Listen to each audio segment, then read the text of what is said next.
as I said, it's a privilege and a burden to be moderating and also speak today. Very glad to be here. I'm going to just share some personal thoughts with you. I'm not an academic. I've spent the last 10 years in Brussels running a European-wide arts lobbying network. So I've spent my time trying to find ways to influence European policy makers of the importance of cultural action in European project in all of its dimensions, and sometimes persuading artists and cultural operators that Europe, or working on a European scale, was important. It was a fascinating and interesting job, and gave me the possibility to see many projects like this one succeed and fail in many different ways. But I think I'm also here because Luis Parada, who I'm guessing many of you know, saw me give a presentation to another European project and network in Helsinki last year, which had this title, "Is it worth the hassle? Is it worth doing a European project?" And clearly, part of the thinking behind that was recognizing with empathy and humor the many challenges that running a European-funded project can present. And I quoted during that presentation a speech that had been given during one of my own conferences a few years before by the celebrated Macedonian playwright Goran Stefanovski. He's a brilliant man, and I'd asked him to comment on the conference, and he did this scenario where he's in a bar and he meets Franz Kafka, and Kafka's struggling with his novel. And so he suggests that he apply for some European funding. And there was a part of the speech that went, Goran says, "Let us for a moment imagine that it's not called the trial, but the European trial." Kafka says, "It isn't." Goran said, "Let's just suppose it was. Suddenly it all falls into place. It raises poignant questions. K is lost in the common arena. He has no vision of sustainable and more cohesive Europe and no access to the arts, which is his fundamental right." Kafka, "That's not what the novel's about." Me, "Don't you wish it was?" "It isn't now, but it could be. Tweak it, focus it, let it resonate with the issues of the European project." Kafka, "Why? So you get a grant, or else you do community work." It was very funny, and it went on like this. And of course, choosing Kafka was a perfect example of what we often experienced as the Kafkaesque or slightly absurd, sometimes feeling absurd processes of European work, which as operators is very distracting from the very real benefits of working in an inter-European environment. But when we talked, Luis, about preparing this, he said, "I wanted you to say something because you said we do it because we know that it matters." And he said, "Why and how? How do we know? What is the answer to that?" And I was thinking of the lady from Krakow this morning when she said, "It wasn't obvious. It seems obvious now because we look at the result, but at the time it wasn't obvious." And I think I've been confronted, and I'm sure we're all aware of this, that within our own community it's obvious for us. And the question is do we have to explain why and how? We believe that the arts are an unequivocal good, and we have creative projects, and we want to demonstrate those. And we resist, as I mentioned earlier, this culture of square box evaluation, and it plays a little bit. I found your talk, Philip, very stimulating this morning, is that capacity of institutions to engage with uncertainty and to embrace uncertainty, which I think artists are particularly good at. So, during this presentation last year, I thought, well, how could I address this question of, is it worth the hassle? What would be a process? I'm Anglo-Saxon, I thought about this, and I'd been, forgive me for a very pop culture reference I'd had at the time, but I thought back to a scene from the American soap opera Friends. I don't know if you know this. And it's a scene where Ross is broken up with his girlfriend Rachel and he's going out with another girl, Julie, and he can't decide between these two women. So what does he do? He writes a list. He says, you know, well, what do I think about Rachel? She's difficult, she's neurotic, she's jealous, she's complicated, etc., etc. So I'd remembered this. I thought, great, Rachel, Julie. No, so I thought, I'll make a pros and cons list of whether it's worth it or not, you know. And I'm in front of this European project. And so I wrote this cons list, and to be honest, I could have found 500 reasons why not to do a European project. You know, I think I had 50, and I went back to my rules of PowerPoint presentation. No more than 5 points on a slide. It was difficult. So I had this big list. We talked about it. And I thought, okay, well, you know, let me think of some of the pros as well, and I didn't want them to be, you know, equal.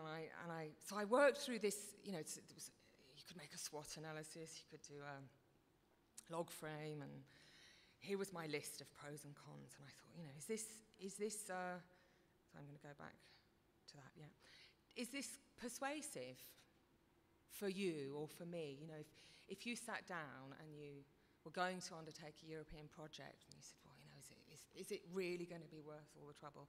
And I'm sure that every time you've thought of doing a cooperation project, you may not have done this exercise in such a formal way. And you know, I was thinking about it. I was thinking, you know, I made this a year ago. I did this as a very serious exercise. You know, I thought, you know, there have to be more pros and cons. How does this work? Is it scientific?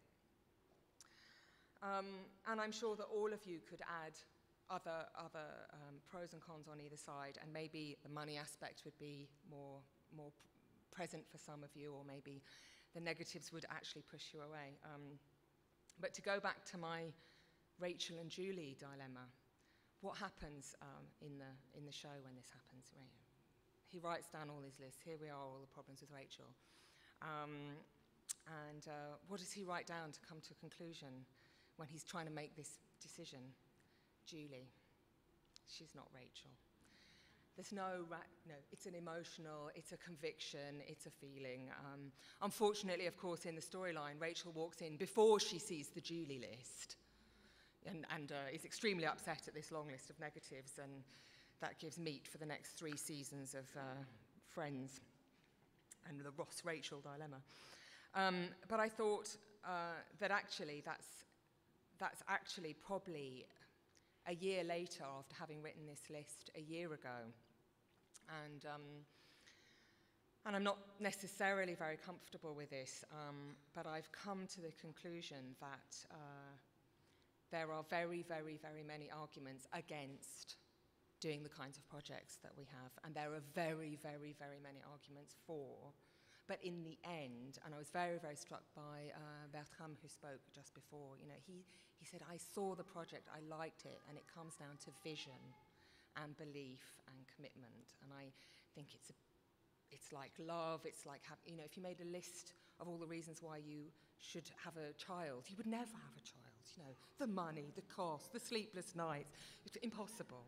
It goes back a little bit to this tangible, intangible, and the terrible demand to translate what are often very many intangible benefits into concrete benefits. So despite the 500 reasons why not to do it, I would say that actually there's this strong driver, and it comes from vision, and it comes from belief in outcomes. And we were just discussing in the break, you know, why are we doing these projects? And there are many, many different problems or reasons that are responding to these projects.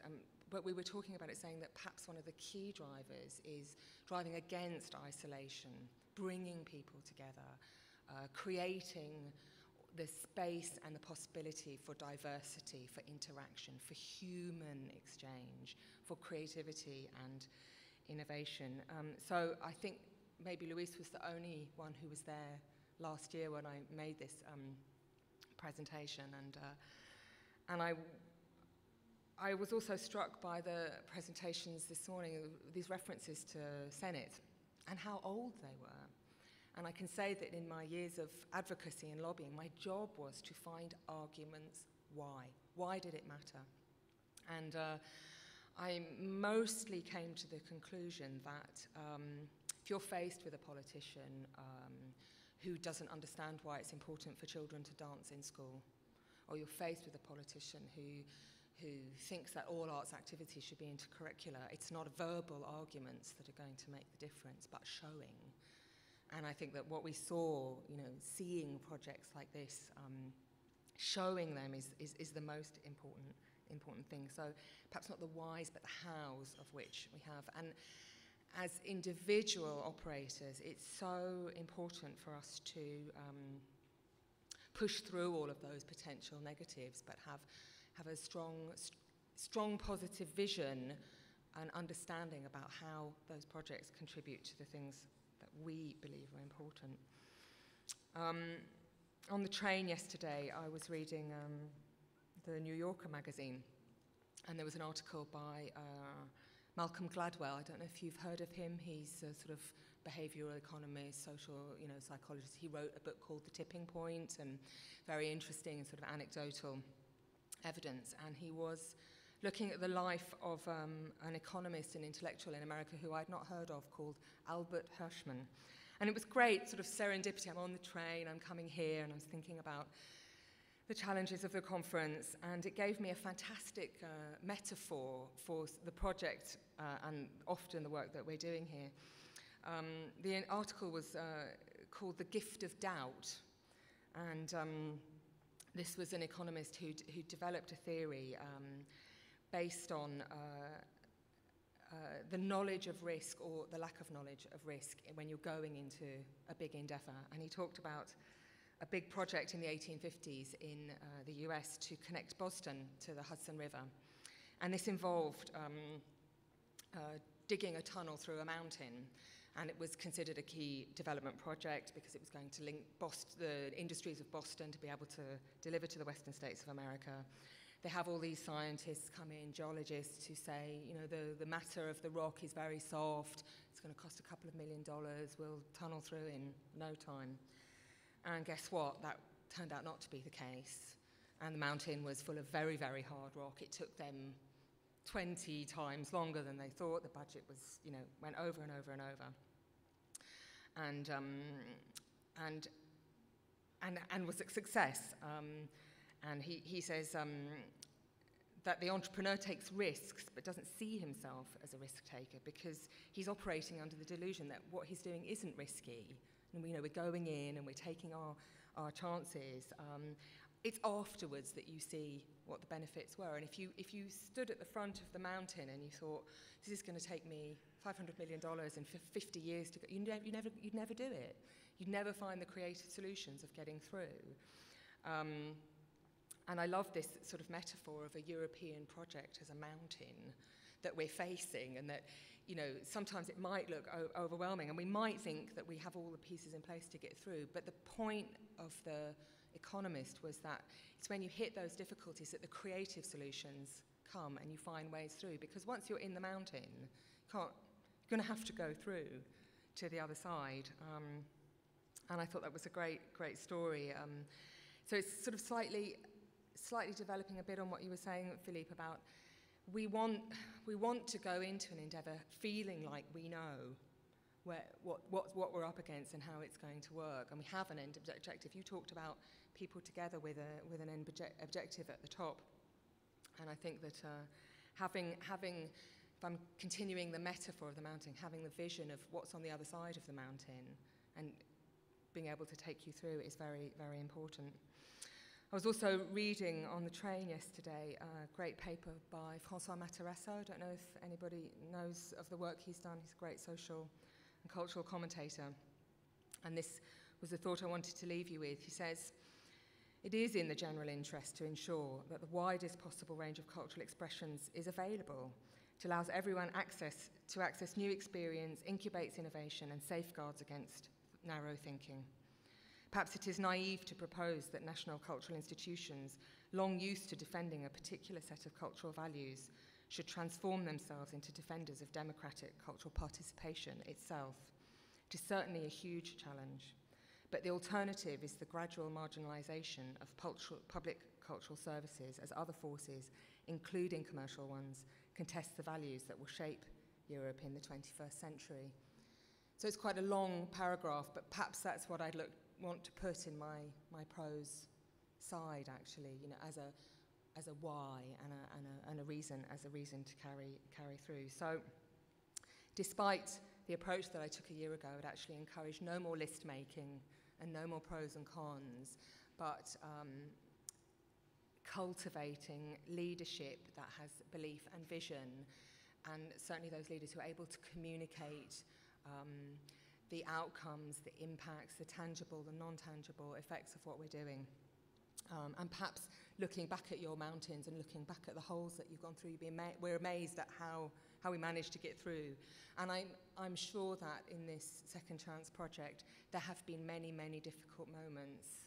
I'm sure there's been times of misunderstanding. I'm sure there's been times when it's felt like it was an unachievable project, and yet here we are today looking at some really remarkable success. So I'm going to leave you with that now. It's just my thoughts from the last few days, and just thinking, yeah, I think that's what I want to stay there, that we should not let ourselves be paralysed by the fears or the potential cons that there can be in European projects, but have the courage to go forward. I've seen many, many, many of them succeed, and I take this opportunity to congratulate the project on your wonderful work. Thank you.